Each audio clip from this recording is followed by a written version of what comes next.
Good morning, Bucknutters. Welcome to the Bucknuts Morning 5 here on Wednesday, November 20th, 2019. I am Dave Biddle. Very happy to be joined by the People's Champ, Matt Baxendell. Bax, obviously no surprise, Ohio State stayed at number 2 in the college football playoff rankings, which were released last night.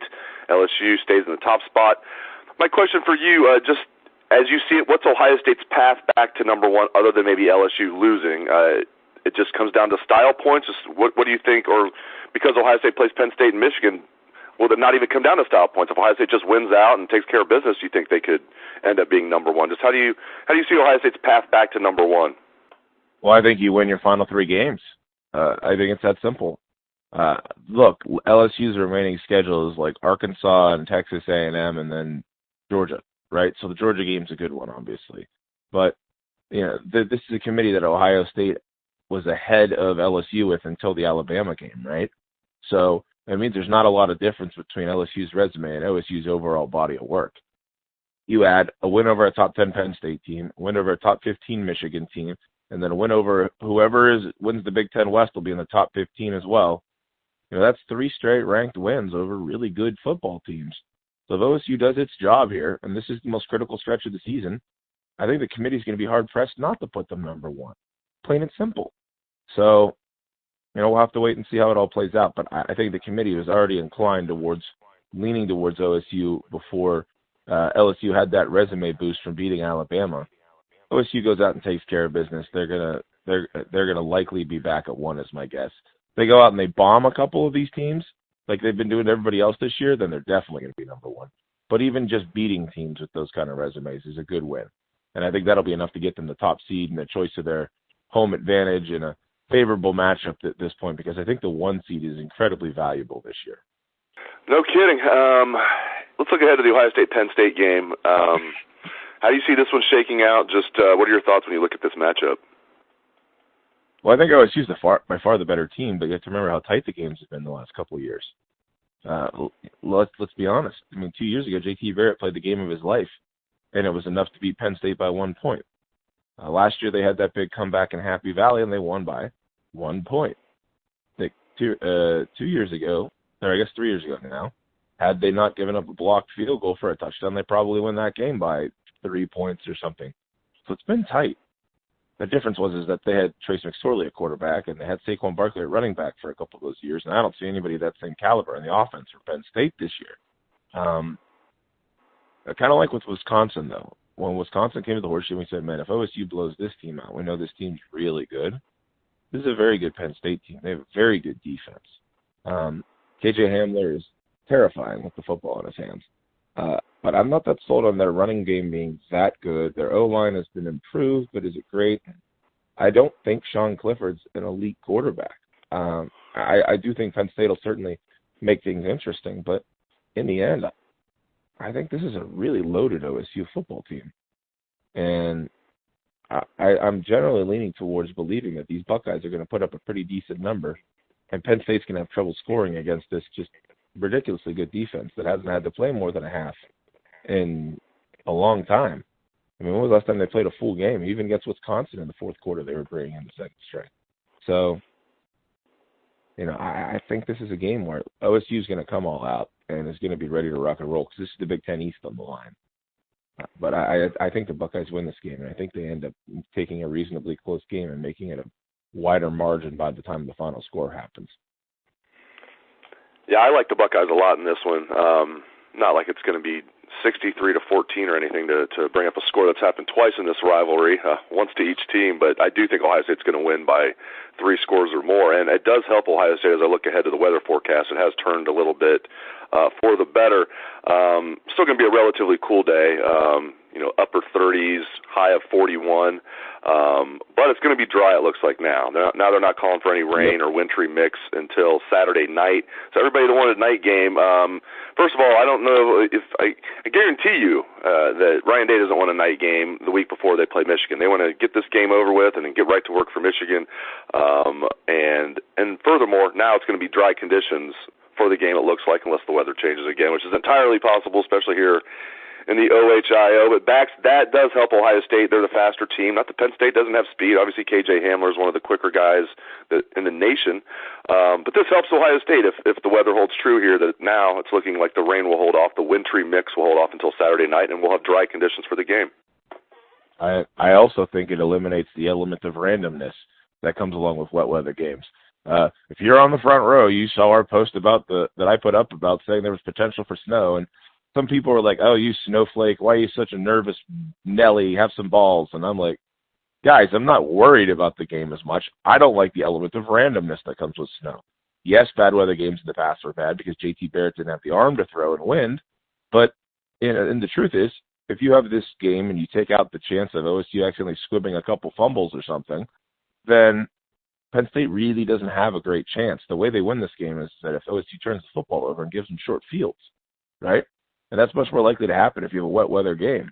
That's when you roll the turnover dice a lot more frequently. So having this game in cold but dry weather is perfect because that's great for OSU. And in the end of the day, they're the better team.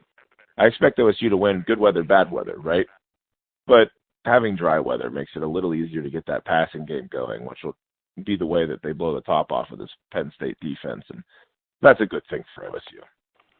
We have to tread lightly when we ask Ryan Day questions about injuries, but I asked him questions about injuries yesterday, and I treaded lightly. I prefaced it with, I know you're not going to get specific, you can't get specific, but I just wanted to know if he was, what he would say about some of the injured guys, and if he was optimistic they would get some of those guys back, and just how important some of these guys are. And I'm talking about, Austin Mack, guys like Baron Browning, Jonathan Cooper.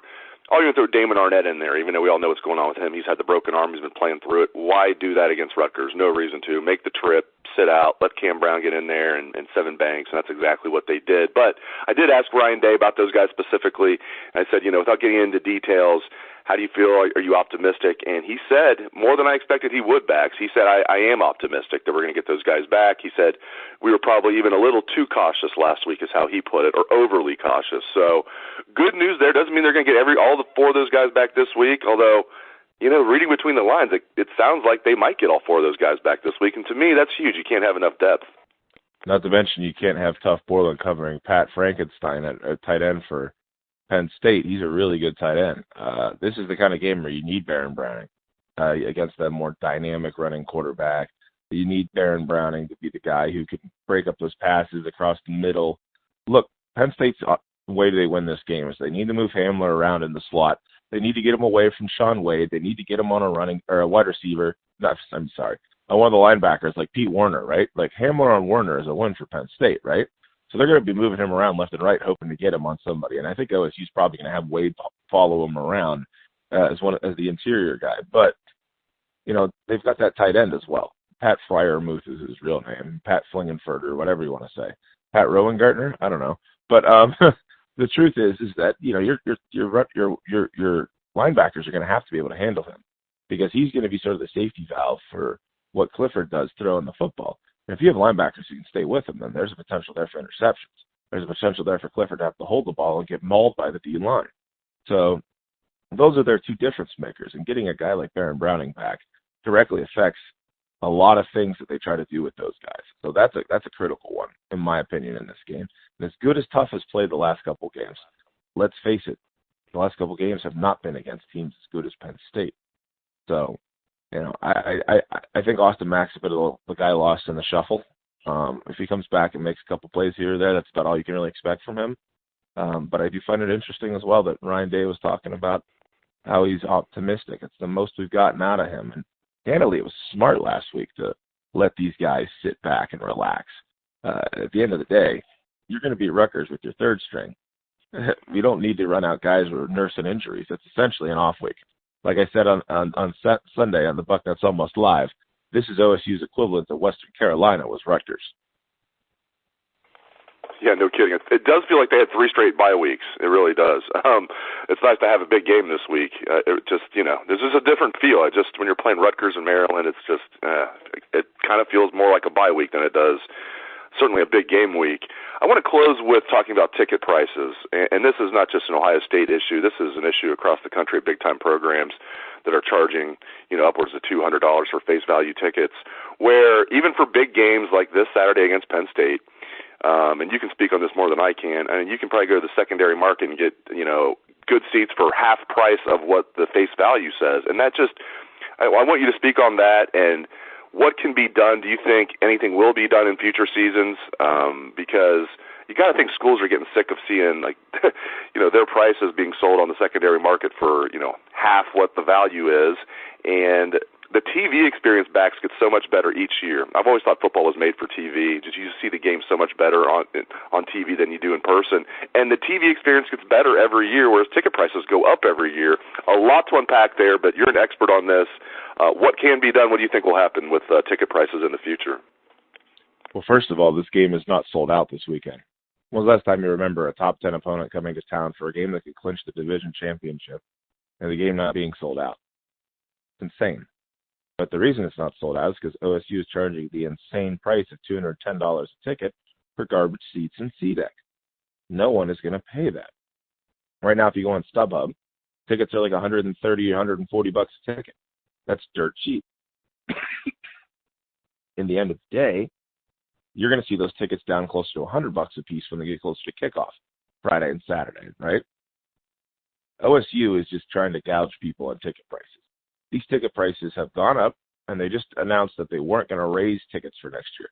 Well, whoop-de-doo, you should be cutting ticket prices. They're trying to charge $150 a ticket next year for Nebraska and Iowa. Who's going to pay that? No one for upper decks. And when OSU charges the same price for tickets, an A-deck, C-deck, B-deck, it doesn't matter. Nobody's going to want the crappy seats.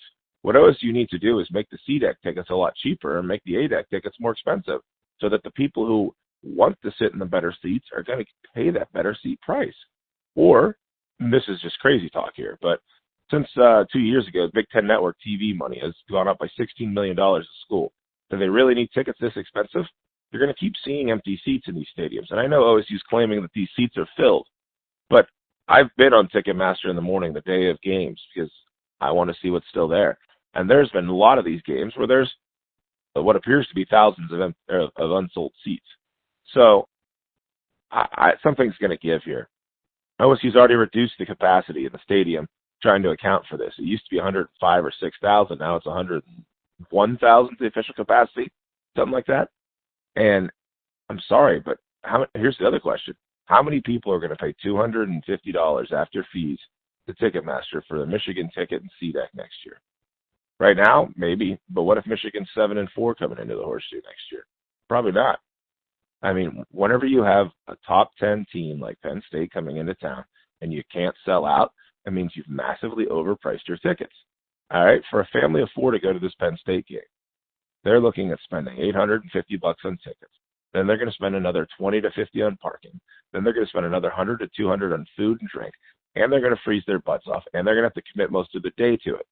Or you could spend $100 on party supplies, put your butt on the couch at 11:55 a.m., and then at 3:30 you can go do lawn work once the Buckeyes are done and not waste your day. So what are you going to spend? $1,200 or $100? That's the calculus that a lot of people are starting to make. And by the way, you get a better view on TV. I agree with you. So OSU, I mean, they're like, yay, we didn't raise ticket prices next year. I'm like, your ticket prices are too high already. They're going to start having empty seats, and I've seen commercials this year for OSU football games, advertising for people to come to the game. I've never had to see that in my life before. And the reason for it is that it used to be reasonable. Every game was the same price, and no game was more than $70 a ticket. Now, OSU saw people selling Michigan tickets online for $200 a ticket when they were $70 a ticket, and went, well, we should get that for the entire thing. Well, the truth is, Buckeye Club members have been declining to renew their membership to pay double price for season tickets because they don't see the point. They see Thursday on StubHub buying tickets for half of face value. Why should I pay this full price? What am I, a sucker? And then they also see that they can't write it off from their taxes anymore due to the new tax laws. So OSU, instead of saying, well, 5% of the inventory will sell for a massive markup, the rest of it's at a locked-in lower price to people who consistently do it, is now seeing 10%, 15% of that inventory on the market. And that number's only going to go up when people realize it's not worth holding onto their seats. The big money people will always buy the big money good seats. But what you're going to start seeing is a lot of trouble selling seats in C deck and the top of B deck. And that's not going to change until OSU drastically lowers ticket prices. Otherwise, they're going to be like some of these big schools where there's 5,000, 6,000, 7,000, 8,000 empty seats for a lot of the mid-level games because nobody's going to make the effort to go. And, you know, I really wish that the OSU Board of Trustees would recognize that, because for every one of those empty seats, that's another $150, $200 people aren't spending on merchandise, beer, food, popcorn, parking, you name it. And that's just costing them more money.